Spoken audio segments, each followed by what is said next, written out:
Hum.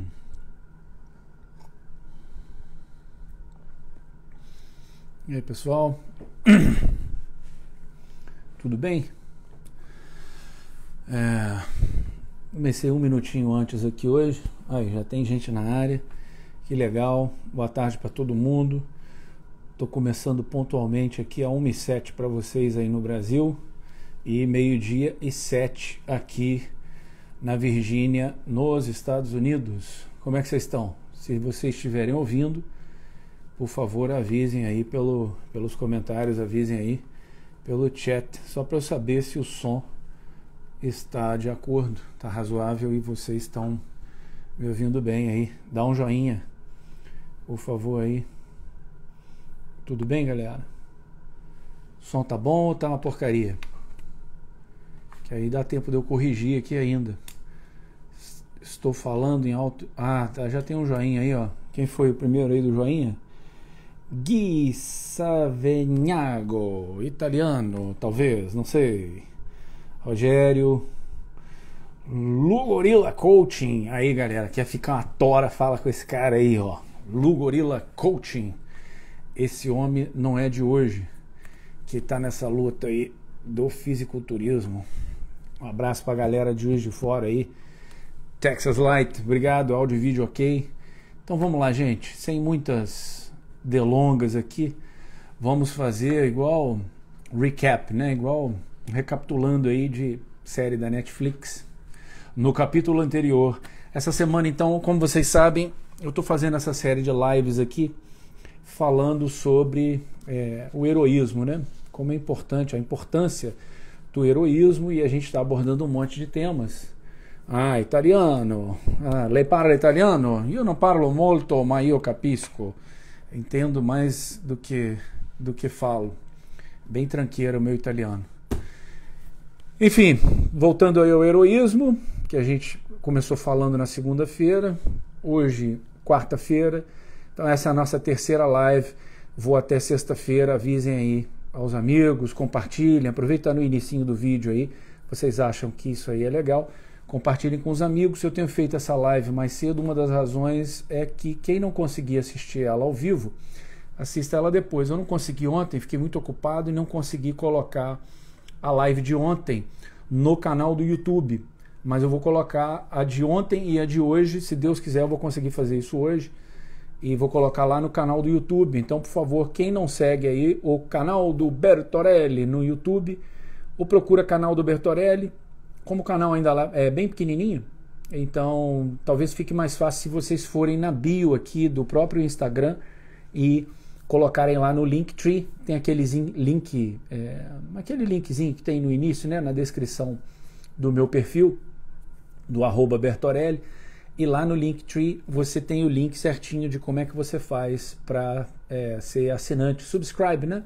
Você clica lá, ativa o sininho no YouTube e aí a gente está sempre em contato. Daqui a pouquinho vai ter um montão de conteúdo que eu vou postar lá, mas pela plataforma lá beneficiar a gente fazer vídeos mais longos como esse aqui, tem coisa que eu vou acabar postando lá que eu não vou postar aqui. Então, por favor, quem não segue ainda aí o canal do Bertorelli, quando acabar a live, dá uma passada lá e clica no canal do Bertorelli, né? Tem no Linktree aí do Instagram. Então vamos lá. Essa semana a gente começou falando de por que o heroísmo importa. Eu comecei dando uma série de razões para vocês e o que está acontecendo, né? Então, fazendo um recap aí, recapitulando bem rapidamente, a gente segunda-feira falou sobre a importância dos heróis, porque eles são bons exemplos e você consegue extrair ali virtudes, valores morais que eles têm, ainda que eles tenham falhas às vezes no caráter deles, e a gente fez uma comparação, é uma das coisas que eu gosto mais de fazer, é pegar filmes e transformar esse conhecimento que é muito condensado em filmes, transformar isso num paralelo com a vida real. Como é que você pode usar filmes aí para melhorar a sua própria vida, né? Os filmes, eles imitam muito a vida, até os de ficção científica, e a vida acaba imitando também muito os filmes, né? Então a gente falando aí de um código de moral que as pessoas têm, valores, virtudes, ainda que o herói seja um herói falho em algumas áreas da vida. O que a gente, de fato, tem interesse nos atos de heroísmo são exatamente nos pontos positivos, né? Se você tiver um jardim cheio de flores, as borboletas vão lá pousar nas flores, as abelhinhas vão lá pousar nas flores, mas a mosca sempre pousa no cocô do cachorro que está lá no cantinho do jardim. Então não sejamos moscas na vida, sejamos como as borboletas, sejamos como as abelhinhas, que têm algo de mais produtivo, mais otimista para ser feito com a nossa vida. Então, ao invés da gente focar no negativo, vamos focar no positivo que as pessoas, as situações, tanto da vida real quanto do cinema, têm a oferecer, né? Então a gente falou de uma série de filmes aí que cada um desses personagens ou dessas narrativas tinham virtudes, tinham morais, e que isso está se perdendo no cinema hoje, com raríssimas exceções despontando de tempos em tempos. A gente citou aqui como uma das exceções o Top Gun Maverick. Teve um caso tenebroso agora para a Disney, que o Buzz Lightyear, eles gastaram uma fortuna para fazer o filme, e aí tem lá a cena lá de lacração no filme, e foi um fracasso comparado com o Minions, né? Aqueles bonequinhos amarelinhos, aqueles bichinhos amarelinhos, que foi um sucesso, entendeu? O Lightyear, que eles temem falar que não é o Buzz Lightyear, mas na realidade é uma subversão de um personagem. O Buzz vem de Buzz Aldrin, que é um dos astronautas, né, um dos primeiros astronautas a pousar na Lua, né? Então a inspiração clara era nele, até no nome. E agora esse aí não, esse é só o Lightyear, ele não é o Buzz, entendeu? Então assim, é sempre uma tentativa de subversão e entrar por uma porta que já existe no seu cérebro, né, que já existe no seu inconsciente, que já existe no seu horizonte de consciência. Eles sempre querem penetrar por aí e implantar ideias tortas lá, implantar coisas que obviamente não vão fazer bem para você. Como se eu quisesse envenenar uma pessoa e eu colocasse o veneno não num pote de veneno com aquela caveira e os ossinhos cruzados na frente, porque aí você não vai tomar. Eu coloco aquilo dentro de um brigadeiro, dentro de um pote de sorvete, aí eu consigo, né, fazer com que você consuma aquilo ali. Então sempre tem esse viés, esse subterfúgio, essa coisa subreptícia de tentar penetrar na sua mente dessa forma, né? Isso fica muito bem descrito, a ideia tem que parecer sua, isso fica muito bem descrito naquele filme A Origem. O Brasil Paralelo até fez um vídeo bem interessante, não sei se faz parte de uma série deles e tal, falando sobre cinema, mas muito interessante sobre a origem. Como que a ideia, você precisa... A origem esqueci o título agora, em inglês. Inception, né? Você implementar a ideia lá, ao invés de você roubar pensamentos dos outros. A ideia tem que partir de você. Quem era muito bom nisso, eu citei ontem, não me lembro, acho que foi ontem, eu citei o Eisenstein e dei um exemplo bem banal, bem bobo. Ele fazia isso com imagens, mas ele induzia você a pensar, ele descobriu essa técnica cinematográfica, né? Você achar que o pensamento estava partindo de você. Então ontem, para quem não assistiu a live, eu fiz uma brincadeira, acompanhe comigo aí, eu vou repetir, ó. A, B, bicicleta. 1, 2, abajur. Se eu falei 1, 2, provavelmente você pensou aí 3. Tá vendo? Eu nem te falei 3. Eu te falei 1 e 2. Mas quando eu juntei essas duas imagens do 1 e do 2, você concluiu que era a terceira imagem. Se eu falei A, B, árvore, tem nada a ver. Você que concluiu, ó, A, B, C. Então você pensa que esse C é um pensamento original seu, quando na realidade não é. Eu te induzi, eu fui te empurrando naquele caminho ali. Eu gostava muito de empurrar a formiguinha para dentro da caixinha quando eu era pequeno, e quando você tem uma pessoa, seja no jornalismo, seja um escritor que consiga fazer isso com livro, peças de teatro, filmes, quando você tem uma pessoa habilidosa que domina a técnica, ela consegue empurrar você para onde ela quer sem você perceber.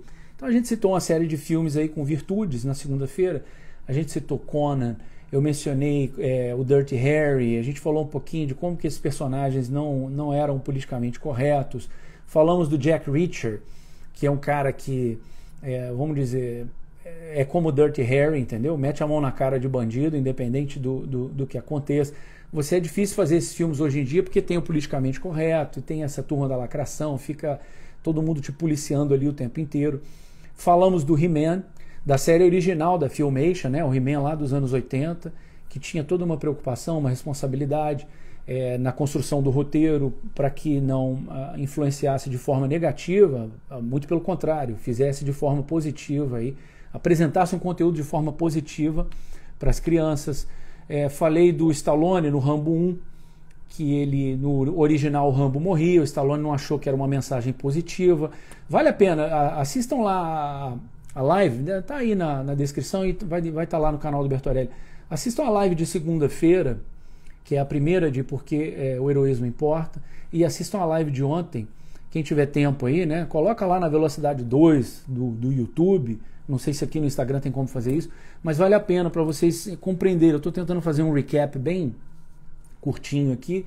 Então a gente falou desses filmes que não se entregavam à lacração, falamos do Stallone Cobra. Ontem eu até tive uma breve troca de mensagens com o Paulo Figueiredo, a gente falando de filmes, né, que é interessante, como é que seria isso hoje, né?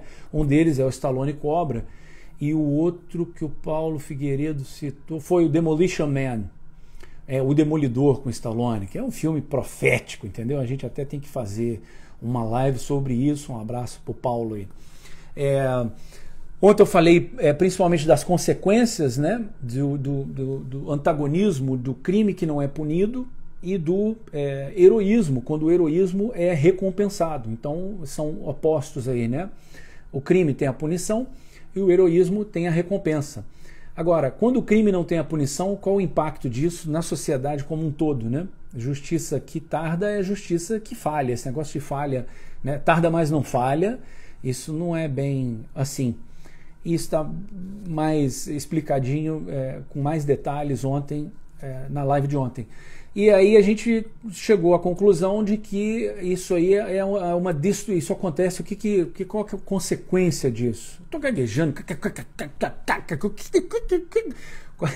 Qual a consequência dessa narrativa destruída? Você começa a destruir verdadeiros atos de heroísmo.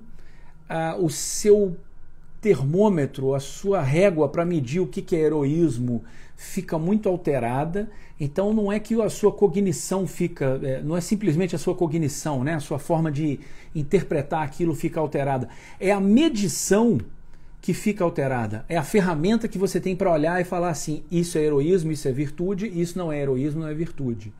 Então você tem que evitar uma coisa para não ficar exposto àquilo ali. O Nietzsche, né, o pensador, né, dizia: quando você olha para o abismo por muito tempo, o abismo olha para você.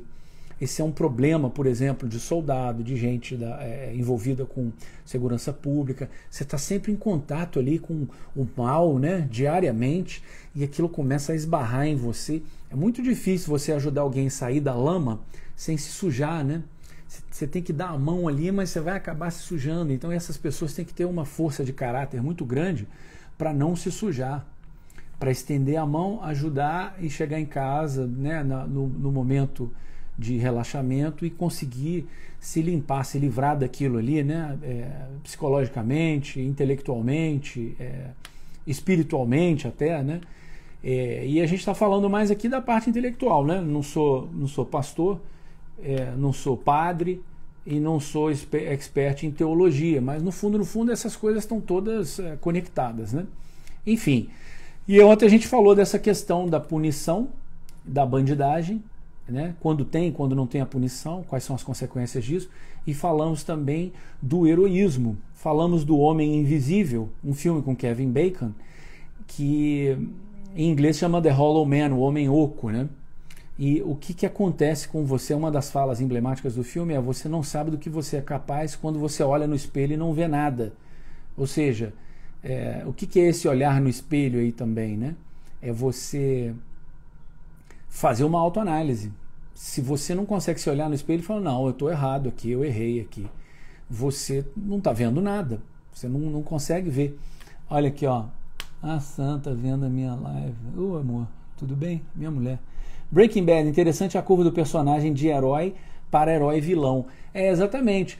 Ele, na realidade, ele não começa muito como herói, né? Ele começa meio como um ele é um anti-herói, né? E meio que termina vilão, mas vilão anti-herói também. E ele revela o caráter dele ao longo da série, no Breaking Bad. Você vê que ele já tinha aquilo ali dentro dele. E ele tem a válvula de escape, né? Que é o Heisenberg, com aquele chapeuzinho. A válvula de escape para ele colocar esse mal dele para fora é esse. O que acontece no Breaking Bad é uma técnica narrativa que acontece muito hoje em dia, principalmente na mídia, no jornalismo, que isso é vergonhoso. É você começar a criar uma narrativa, criar uma historinha em volta do vilão para você ficar com peninha dele. Então, o Walter White, no Breaking Bad, você coloca ele uma cena atrás da outra, ele se ferrando, os alunos dele sacaneando ele lá no Lava Jato, entendeu? Ninguém prestando atenção na aula. Quem não assistiu Breaking Bad vale muito a pena, é uma série que vale muito a pena você assistir, principalmente as primeiras temporadas. A série é toda boa até o final, mas as primeiras temporadas de fato são muito legais, porque você vê essa curva aí, você vê a maldade que existe dentro dele, sob controle, e em algum momento ele tira a coleira daquilo lá. Tem alguém falando aí do Te Pego Lá Fora, filme anti-bullying, né? A solução do anti-bullying é esse Te Pego Lá Fora, né? É o Buddy Revell. Vocês têm que ver esse filme também, bem legal, Te Pego Lá Fora. Um clássico da Sessão da Tarde. Um dia a gente tem que fazer uma live só sobre filmes da Sessão da Tarde. Mas voltando ao Breaking Bad e a questão do anti-herói, do herói, da punição, você vê que o Walter White, ele tem, no início da série, várias cenas são colocadas ali exatamente para você criar empatia. Então você cria uma empatia, você tem uma certa simpatia até, porque você vê que ele é um cara legal, está tentando, vamos dizer, ajudar a mulher, ajudar os filhos, mas ele não é um herói. Ninguém sai do cinema, né, no caso aí da televisão, Breaking Bad não é cinema, né? Mas ninguém sai do cinema com um anti-herói falando assim, caramba, quero virar esse cara. Não. Quando é um herói, você sai. Você percebe que tem ali valores e virtudes. Mas quando é um anti-herói, você só tem uma simpatia. Ninguém pensou assim, oba, vou estudar química pra caramba agora, vou virar um expert da química, vou fazer drogas, vou vender essas drogas, porque aí eu vou dar dinheiro pra minha família e vai ficar tudo bem. Tem um outro seriado também, eu acho que chama Weed, né? W-E-E-D. Weed quer dizer erva daninha. E é um seriado sobre maconha aqui nos Estados Unidos. Eu nunca assisti esse seriado, eu só sei a sinopse dele. Mas é uma premissa também nesse sentido, né? Você vê claramente que tem uma agenda ali pró-liberação da maconha. A mulher, eu acho que ela se ferra toda no início, eu não sei, se eu tiver errado, alguém me corrige aí. Ela perdeu o emprego ou ganha mal, alguma coisa assim, ela tem que sustentar a família, então o que ela faz? Ela começa a plantar maconha, vender maconha e começa a tirar um ganha-pão dali. E aí, é claro, você coloca a coisa de uma forma light, com cenas engraçadas e tal, justamente para você justificar aquilo ali. Você fala, ela planta maconha em casa e eu não estou fazendo nenhum juízo de valor aqui, se está certo, se está errado, entendeu? Mas você vê, é uma coisa ilegal. Agora não é mais, está liberando geral isso aqui nos Estados Unidos, em vários estados, né? Porque um estado vê que está dando grana e o outro fala, também vou ganhar essa grana aí de arrecadação, né? De imposto, no caso. Mas enfim, é uma relativização moral para você conseguir vender o seu peixe, entendeu? E o cinema é uma arma poderosíssima, talvez a arma mais poderosa, é cinema e literatura. A diferença do cinema e da literatura, que na minha opinião a literatura é mais forte ainda que o cinema, o problema é que as pessoas emburreceram demais. Então ninguém quer hoje em dia parar para ler um livro. Você, quando está lendo um livro, é uma atividade assim, é muito ativo. Você no cinema ou em frente à televisão é muito passivo. Então quando você está muito passiva, você meio que desliga, é a hora que você relaxa e é a hora que eles te pegam. Então hoje em dia, o cinema, o streaming, né, série de televisão, Paramount, Netflix, Disney Plus, essas plataformas, né, elas têm uma arma poderosíssima na mão e elas conseguem medir muito melhor que o cinema. Antigamente, eu não sei se eles fazem, com certeza fazem isso ainda, fazem teste com as pessoas antes de lançar o filme. Então testa o filme com um final, testa o filme com outro final e dá um questionário depois para medir. Hoje em dia, com streaming e com tecnologia, você consegue medir exatamente o momento em que as pessoas estão parando. Ah, não vou assistir mais essa série, não. Então, assim, no 20 minutos do terceiro episódio da série, eles veem no gráfico que, despenca. Então, você consegue medir, e aí vem toda uma engenharia social, vem uma engenharia psicológica, que essas empresas todas têm muita grana, e a gente vai falar de grana no final da live hoje aqui, sobre essa questão da agenda e da grana, né? Como é que eles pesam isso? Essa coisa de quem lucra não lacra. E se você não precisar do dinheiro mais, entendeu? E se o objetivo não é só ganhar dinheiro? Então é sinistro. Eu assisti pouca coisa de Ozark, mas é uma série interessante. É aquele cara lá, o principal da série, eu esqueci o nome dele. Nossa, o cara tá podre de rico. Porque ele virou o showrunner, né? Ele é o showrunner de Ozark, o ator principal. Se eu não estou enganado aqui.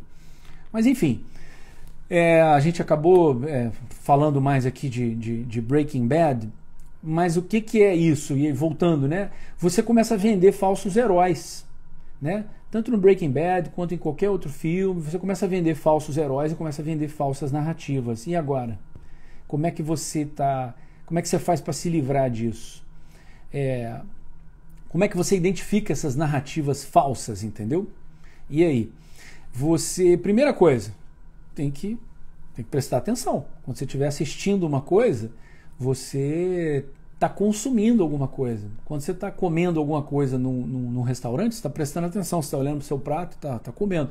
E se alguém for lá e trocar o prato ou jogar algum lixo em cima do seu prato, você vai ver? Provavelmente. Você está olhando para o seu prato e vou dar uma garfada aqui, peguei um pouquinho de arroz, vou dar outra garfada aqui, aí agora foi feijão, agora eu vou comer um pouquinho de carne, vou comer um pouquinho de salada. Então você está prestando atenção no que você está consumindo. A mágica desses caras, quando eu falo esses caras, né, a terceira pessoa do plural é uma pessoa mágica, né? Porque de fato é um sujeito oculto, você não sabe quem é que está fazendo isso. Sem investigar você não sabe quem é. Mas eles vêm no seu momento de maior relaxamento, que está cansado do trabalho, chega em casa, liga a televisão, ou você está estressado a semana inteira, sai para relaxar, toma uma cerveja com os amigos, com a sua namorada, com a sua mulher, com o seu marido, namorado, vai para o cinema, senta na cadeira, deu tempo, achei minha cadeira, beleza, comprei esse lugar aqui, muito bom, que eu escolhi a poltroninha ali no número. Hoje em dia tem até o cineminha, né, que você, da sua cadeira, aperta um botão, aí vem pipoca, vem bebida, vem tudo. Ou seja, você sentou ali, relaxa, não vai ter lacração nos primeiros 5 minutos de filme, não vai ter nos primeiros 10 minutos de filme. É raro, porque a coisa vem bem devagarinho. Na hora que você relaxou e o filme te engoliu, é aí que mora o perigo. É como se você não estivesse mais olhando para o prato de comida e alguém tacasse um veneno ali e você está comendo, sem perceber, entendeu? Enfim. Então, a primeira coisa é prestar atenção. A segunda coisa é quem está fazendo aquilo ali, por que está fazendo aquilo ali e quem que está lucrando com isso. Então, assim, se você, eu não quero citar nomes aqui, que eu não quero ser leviano e nem agressivo com ninguém, entendeu? Mas se você pega um filme de um cara que você sabe, de um cara, quando eu digo aqui, é do diretor ou dos atores que estão envolvidos, hoje em dia as pessoas são muito engajadas, né? A artista adora ser engajada em um monte de coisa quando convém também, né? Vamos salvar as girafas da Amazônia, porque fica bem no currículo, né? Que a Amazônia está pegando fogo e tadinha das girafas, né?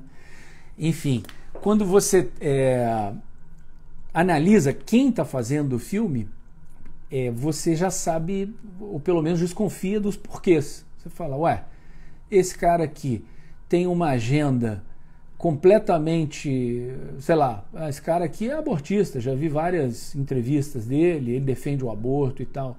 E aí ele está fazendo um filme ali que talvez tenha alguma indicação com relação a uma dúvida, se a menina engravidou jovem ou se o casal não tem condição de ter a criança e tal. Aí você fala, mas quem que fez esse filme aí? Quem que está por trás disso aí?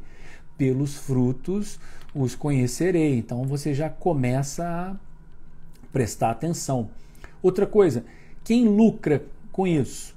Quem lucra com aquela narrativa ali que está sendo colocada para você no filme? Às vezes o filme é todinho lindo, entendeu? Mas tem alguma coisa ali por trás, alguma sementinha que não vai aparecer descaradamente, entendeu? mas que vai contaminar o filme, entendeu? Tem um filme que eu gosto muito, que é O Fim dos Dias, com Schwarzenegger.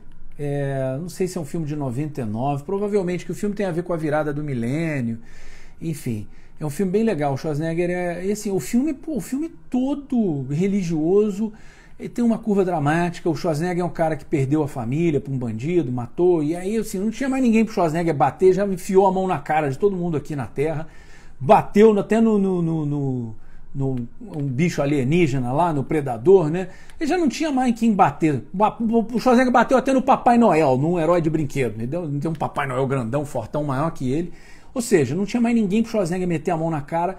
Aí falou, não, agora falta meter a mão na cara do diabo, entendeu? Então, O Fim dos Dias é sobre isso.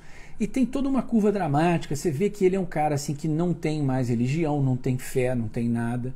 Tem uma fala muito legal do filme, que ele fala assim: ah, padre, que é o Rod Steiger, super artista. As pessoas não conhecem porque ele é um cara das antigas, mas ele é o vilão, por exemplo, no Especialista, com o Stallone. O Rod Steiger é um padre, e ele mostra lá que tem uma mulher que está possuída lá na igreja, né? Eles estão todos tentando tirar o capeta lá da mulher, um espírito ruim lá, e o Schwarzenegger fala com ele: ah, padre, entre a sua fé e a minha Glock 9mm, eu fico com a minha Glock.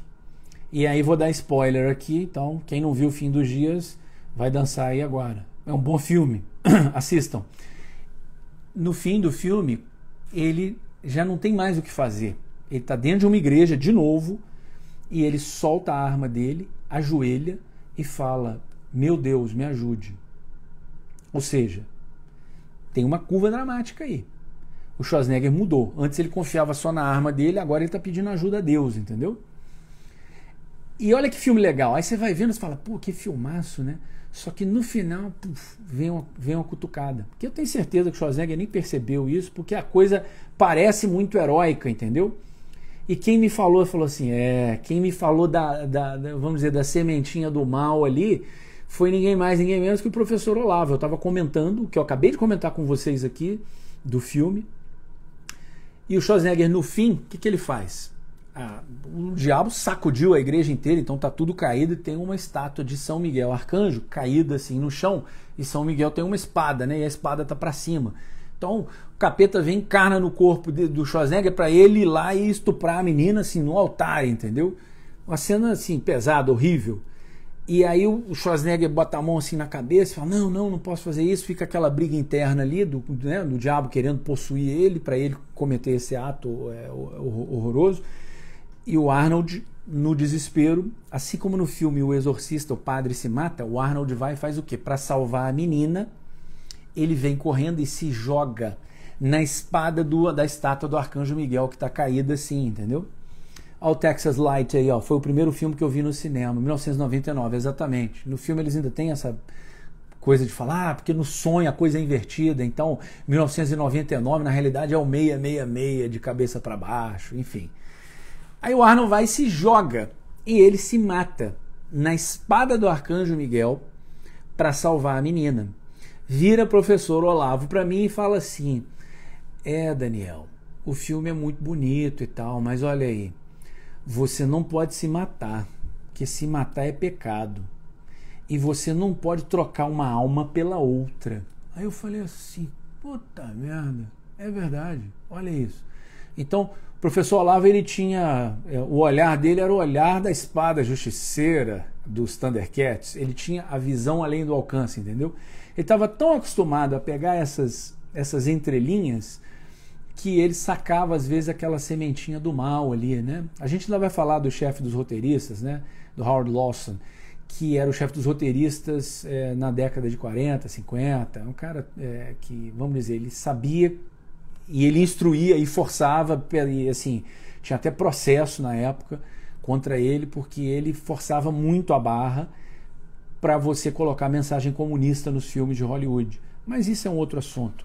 Enfim, então, ó, quem fez o filme é muito importante, quem que está lucrando, quem que está se beneficiando com o filme é muito importante para você detectar se o filme presta, se o filme não presta, porque às vezes você consegue de fato tirar uma mensagem positiva, ou tirar uma cena positiva de um filme porcaria, ou de um filme que tem uma mensagem ruim, entendeu? Então, o que é o importante?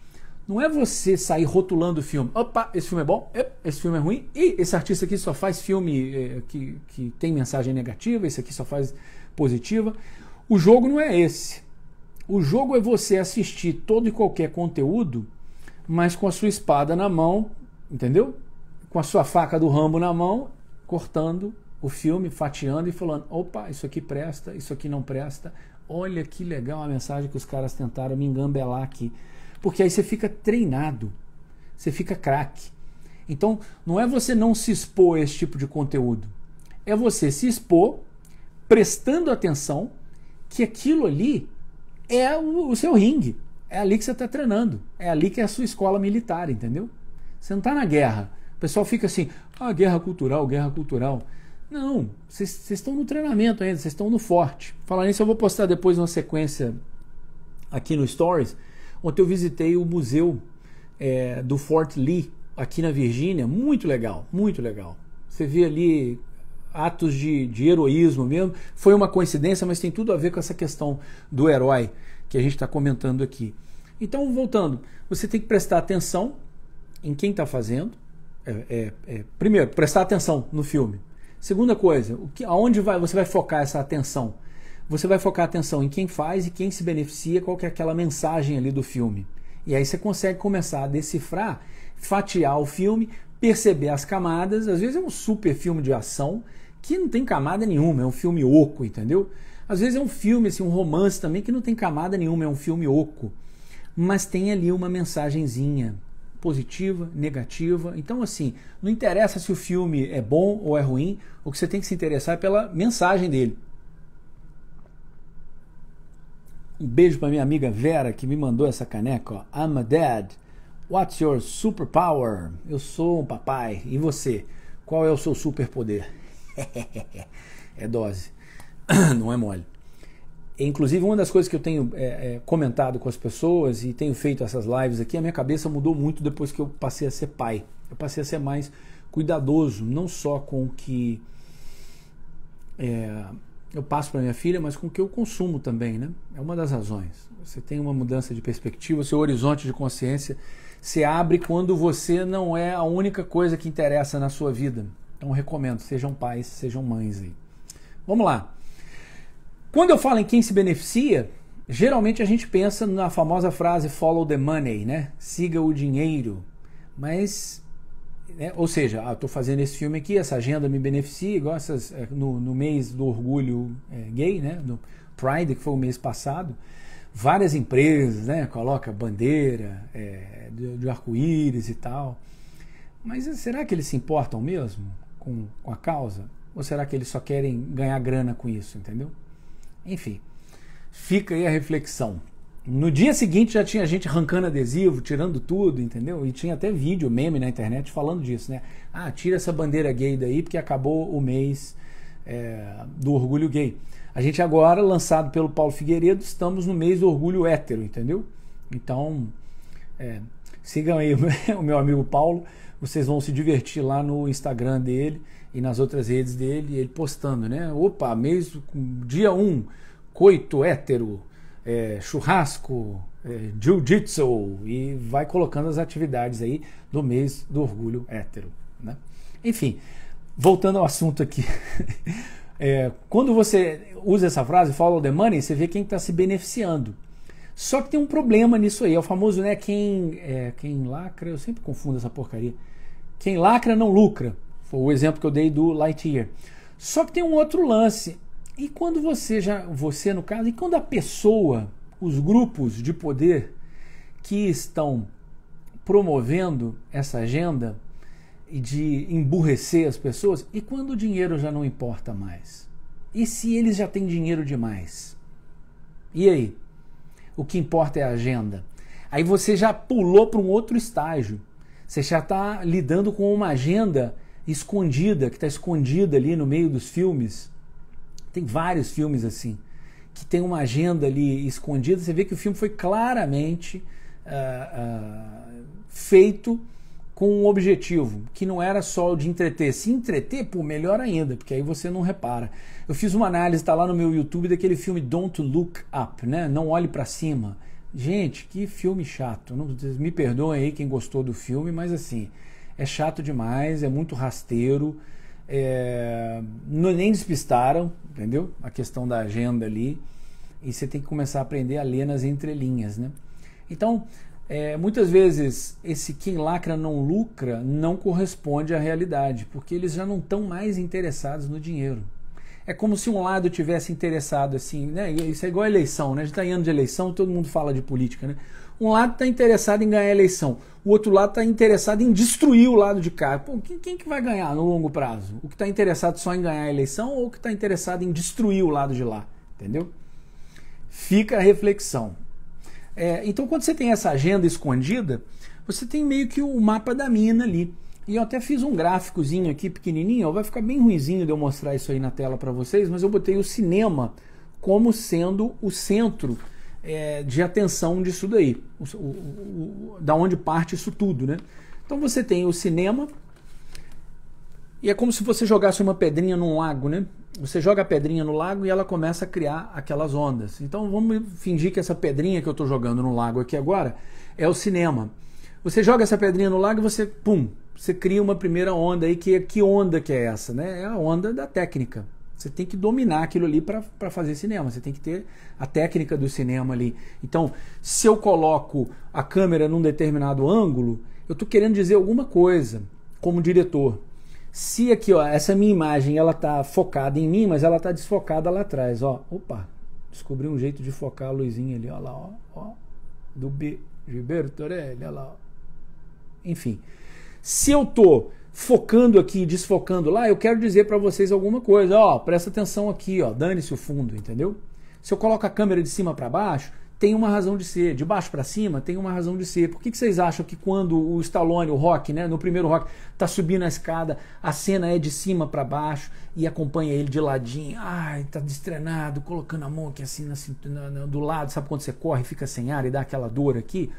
Isso tudo a gente está vendendo um símbolo, está vendendo uma ideia. Ele falou, olha, se a câmera está de cima para baixo, você achata o personagem. Agora, quando ele está treinado e pronto para a luta, a câmera é de baixo para cima. Ele vem correndo, sobe, e aí qual que é o plano final? Assim, ó, é a câmera aproximando dele de baixo para cima. É o cara que está no alto da montanha, ele venceu, ele conseguiu, entendeu? E isso é uma farsa, porque no Rock 1 ele perde a luta. Ele perde por pontos, mas ele perde. Mas naquele momento ali, o diretor, que é o John Avildsen, ele queria mostrar que sim, ele tem chance. Oh, será que esse cara vai conseguir? Parece que ele está bem treinado. O Bill Conti, que eu não sei se ele ainda é o maestro do Oscar, mas foi durante muitos anos, ele foi o cara que fez a trilha sonora do rock, né? Pam, pam, pananã, pananã, pananã, pam, pananã, pananã, pananã. Ele já tinha visto o filme. E ele, para escrever a música do filme, ele tem que captar as nuances, né, da cena, se a cena é triste, se a cena não é. A música é o amálgama do filme.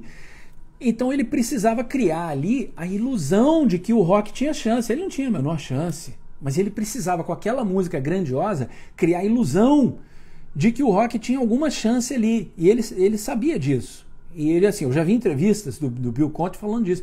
Naquele momento, você tem que levar o público a crer, falar, não, é possível, olha, ele está treinado agora, ele vai conseguir vencer o Apollo. Pô, ele era um lutador de clube e o Apollo era o campeão mundial. É como se eu hoje, né, fosse lutar com o Mike Tyson. Velho, o Mike Tyson ia me quebrar na porrada. Não ia ter a menor chance, entendeu? Enfim, quando você domina a técnica, você domina a emoção. Eu não sei se foi, acho que Mozart que falou, né? Se você está ouvindo a minha música, você não tem escolha. Eu sou dono das suas emoções. Você está ouvindo aquilo, você fica influenciado, entendeu? Então, ou seja, você tem o cinema no centro aí dos contadores de história audiovisuais. Na sequência você tem a técnica, ou seja, se você domina bem a técnica, você consegue, através dessas ferramentas que eu citei aqui, um pouquinho, ângulo de câmera, música, edição, né? Você consegue manipular. Ou seja, eu estou falando para você, quando eu dou um close aqui, eu falei, olha para cá, ó. Se eu viro a câmera para lá e desfoco e começo mostrando alguma coisa, eu estou falando para o público, ei, ó, olha para cá agora, ó, entendeu? Ou seja, você começa, através da técnica, você começa a manipular. E quando você manipula o quê? Você manipula a atenção, você manipula o intelecto, você manipula a emoção. A porta geralmente vem pela emoção, entendeu? Ou ela vem através de um argumento falacioso. Aí você, intelectualmente você começa comprando aquilo, você começa a criar silogismos, entendeu? Exemplo, um silogismo bem idiota. Deus é perfeito. Ninguém é perfeito. Eu sou ninguém. Então eu sou Deus. Ah, que maravilha. E você faz isso, você vê isso direto em filme, entendeu? É um silogismo absolutamente pueril, idiota. Mas isso acontece. Então, depois que você tem essa manipulação, você dá um outro salto, porque através da manipulação, ela não necessariamente é negativa. Quem aí que nunca assistiu dos homens aí que estão na live? Quem que nunca assistiu um filme do Rock Balboa e saiu dali do cinema pensando assim, cacete, vou me matricular numa academia de boxe agora, entendeu? Ou quem aí nunca viu um filme de uma pessoa determinada no filme dela e você falou, caramba, eu vou usar isso para minha vida, vou usar essa determinação. Ainda que seja um filme do rock, mas você seja um pesquisador, você fala assim, pô, o cara não desistiu. Você pegou a moral da história. Não desistir, não desista, nunca. Aí você pega a moral da história e pum, usa aquilo na sua vida. Isso é uma certa manipulação? O filme te influenciou? Sim. Mas e quando a pessoa está fazendo isso de uma forma negativa para você? E quando a pessoa tem esse domínio da técnica, pula para a manipulação, porque ela domina a técnica, e através da manipulação ela vai começar a implementar o quê? Pum, partindo para uma outra onda. Você já está falando agora de ideologia. Estamos falando agora de agenda. Qual é a sua agenda? Todo mundo tem uma agenda. A sua agenda é qual? Eu sou uma pessoa legal, sou uma pessoa boa, sou um cara até distraído, né? Tipo, não penso na minha agenda. Mas você tem uma agenda natural sua, nem que seja em última instância, uma agenda de sobrevivência. Não, pô, tem que sair, trabalhar, fazer, né, minha grana aqui, pagar minhas contas, sou uma pessoa do bem, não quero prejudicar ninguém, vou ser legal com os meus vizinhos para eles serem legais comigo, e por aí vai. Então, quando você começa a cair nesse lance da ideologia, você já tem agora uma agenda. E se você tem uma agenda, você agora está usando essas ferramentas para fazer o quê? Propaganda. Propaganda em inglês tem um sentido mais amplo do que em português. Propaganda em português até existe em português também, mas quando você fala em inglês a palavra propaganda em inglês é meio que propaganda política, ideológica, entendeu? Então você tem na Segunda Guerra, a partir da Segunda Guerra Mundial, você tem a Guerra Fria, então você tem ideological propaganda. Você tem de um lado o comunista, os soviéticos, de outro lado você tem o capitalismo. Então os dois começam a fazer o quê? Filme de propaganda. Não é propaganda, ei, compre a minha canequinha porque você não é amigo da Vera e ela não te deu uma dessa. Não é esse tipo de propaganda. É propaganda no sentido de vender uma ideia. Então você começa a perceber que você parte de uma coisa absolutamente inocente, que é parte dessa coisa inocente, dessa ideia aparentemente inocente. Você vem cobrindo essas ondas aí, ó. Você vem da propaganda, do cinema, que no caso é o que a gente está falando aqui. Aí você passa para a técnica, da técnica você passa para a manipulação, da manipulação você tem as ideologias, da ideologia você começa a fazer propaganda daquela ideologia ali, e aí você se arrebentou todo se você comprou aquilo ali de alguma forma. Por quê? Porque você já esbarra numa primeira onda de idiotas úteis. Aquela primeira onda de idiotas úteis ali vão virar o quê? O cara vai virar o cineasta do amanhã. Ele era pequenininho, por exemplo, o Daniel gosta muito do Stallone, tinha sonho de trabalhar com o Stallone, o cara, né, demorei 20 anos, mas consegui trabalhar com o Sylvester Stallone. E você vê, ele me influenciou muito, os filmes dele me influenciaram demais. Schwarzenegger, anos 80, Vencer pela Força, Não Desistir, No Pain, No Gain, isso faz parte de mim já, não tem jeito. Aí quer dizer, quem cresceu lá nos anos 60, 70, já tinha aquela coisa de contracultura, paz e amor, faça amor, não faça guerra. Você vê que já é uma outra geração. Você tem a geração de ouro, né? Que eles falam que é a geração que lutou na Segunda Guerra Mundial. Pô, hoje em dia, se você falar, galera, tá em guerra aí, quem tem 18 anos vai ter que servir a guerra. Pô, vai todo mundo esconder no meio do mato. Quem quer ir pra guerra? Ninguém quer ir pra guerra. Você vai mudar de nome, você vai mudar de data de nascimento, vai ter marmanjo aí de 18, 19, 20 anos de idade falando que tem 14, 15, entendeu? Ou falando que tem 30, alterando a certidão de nascimento. Os caras na Segunda Guerra Mundial faziam o contrário. Tinha moleque de 15, 16, 17 anos de idade, não tinha idade para serviço militar. O que eles faziam? Falsificava, e era mais fácil, né? Falsificava a certidão de nascimento. Para quê? Pô, para ir servir na guerra, para salvar quem? Salvar o país, salvar os amigos. Pô, meu amigo tem 19 anos, o outro tem 18 anos, eu tenho 17. Eles estão indo para a guerra e eu não tô. Pô, you watch your back, I watch your back, you watch my back. Eu olho as suas costas, você olha as minhas costas. Ou seja, eu protejo você, você me protege, entendeu? Que é o que a gente vê hoje em dia só onde? Igreja. Né? Um fiel tentando cuidar do outro, ajudar o outro. Ah, o cara está envolvido com droga, pô, vamos ajudar, vamos tirar esse cara das drogas. Ah, o outro ali está sem grana, pô, não tem dinheiro para pagar o aluguel. Galera, junta aí, vamos fazer uma vaquinha, vamos pagar o aluguel dele, entendeu? E hoje em dia nas corporações também, militar, polícia militar, nas forças armadas. Você vê que, porque os caras estão numa situação extrema, entendeu? Hoje em dia não. Tá todo mundo aí, ó, soft. Todo mundo, ó, fresquinho. Fugindo do, ó. Tem uma fala muito legal no Perfume de Mulher, que eu costumo falar com o Alan dos Santos, jornalista Alan dos Santos, que acabaram de detonar o site dele e não estão deixando ele operar de novo. Que isso é uma sacanagem, que o cara não pode nem existir, ele não tem direito de existir, entendeu? A filhinha dele está doente e ele não consegue trabalhar, porque eles, por decisão judicial no Brasil, não pode existir o site do Alan dos Santos, entendeu? Então ele tinha o Terça Livre e não pode existir. Ele não pode existir, ele tem que morrer de inanição, a filha dele que está doente também tem que morrer de inanição, entendeu? Não pode ser tratado porque não tem dinheiro para tratá-la. Porque o negócio é o seguinte... Dane-se o Alan dos Santos. Ele tem que se ferrar, entendeu? Ele falou demais. Então, o pensamento desses caras só pode ser esse. Não é possível uma coisa dessa. O cara não consegue nem trabalhar mais como jornalista. Ele vai fazer o quê? Catar lata, então. Tá como exilado político aqui nos Estados Unidos, entendeu? Que é um absurdo isso. Mas tem uma fala que eu costumo brincar com ele e falar assim... É uma fala do Perfume de Mulher.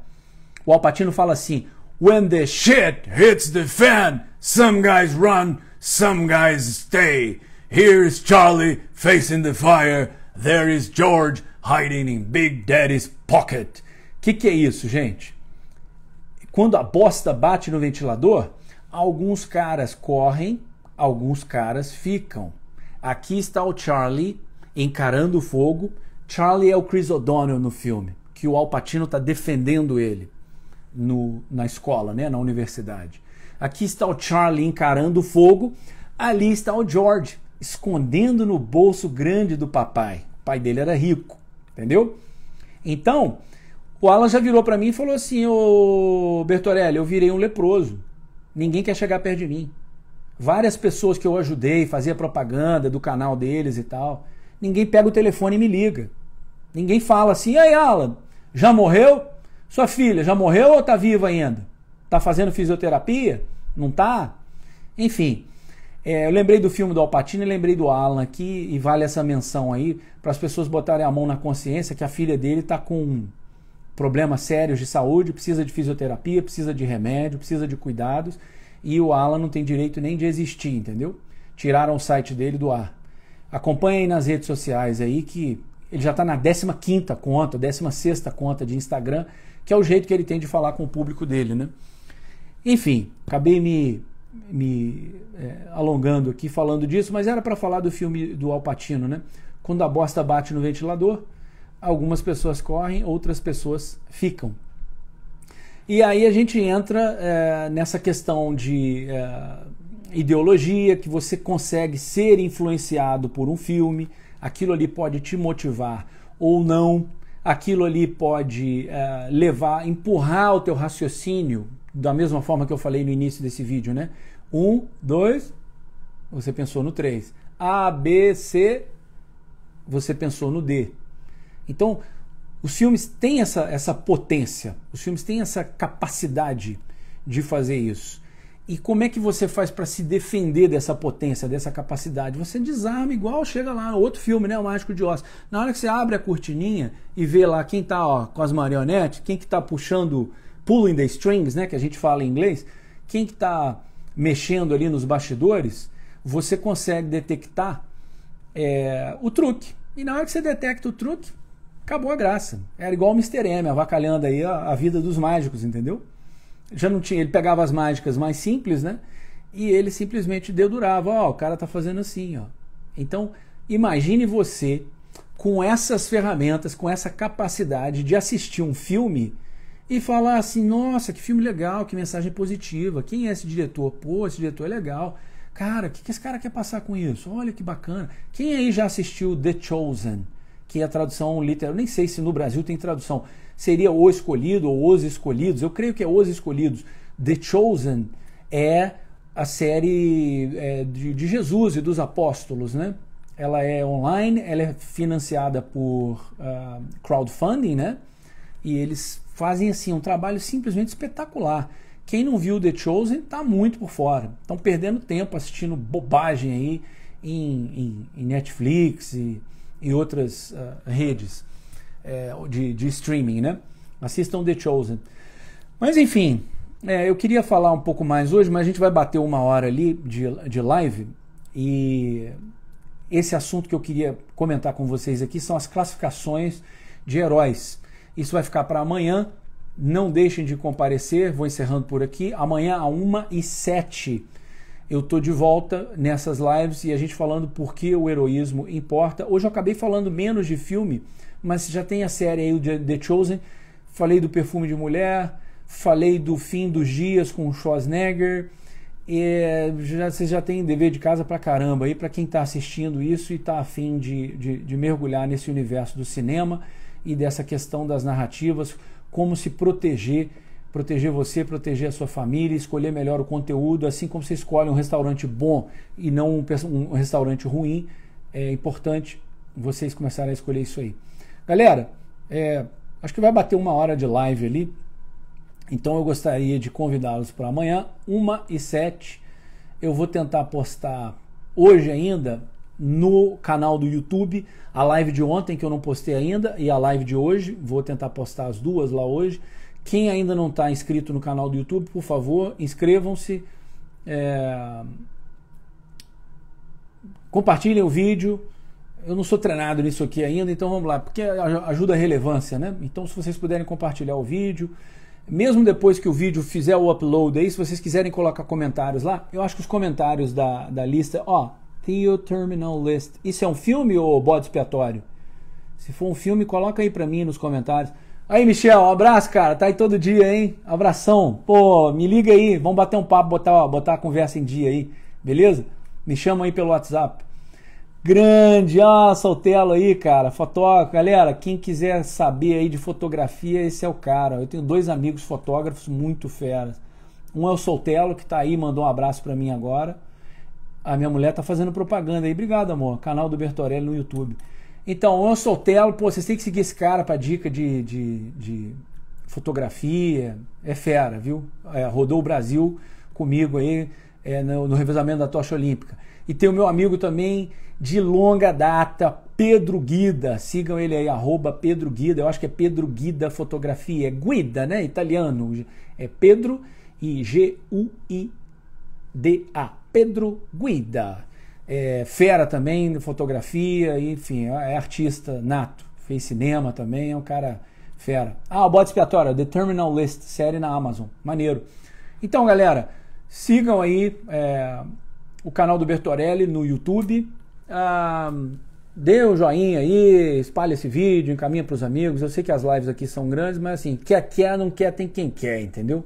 Quem quiser assistir vídeo mais longo, eu acho que o YouTube, se você tem o Premium, você consegue até tirar da tela e ele fica tocando ali só no áudio, e com isso as pessoas conseguem ouvir e fazer outra coisa, como se fosse um programa de rádio mesmo, até um podcast, alguma coisa do tipo, tá bom? Então, encontro vocês aqui amanhã, 1h07 da tarde, aí no Brasil, 12h07 aqui nos Estados Unidos. Por que o heroísmo importa e como que a gente vai fazer para se proteger aí dessa manipulação, dessa sacanagem que infelizmente se espalhou igual uma praga pelo mundo, tá bom? Fico por aqui e é isso aí. Vou dar um socão aqui na tela agora para encerrar a live. Não fiquem chateados, o soco não é em vocês, o soco é na hipocrisia. Um abraço, galera, e até amanhã.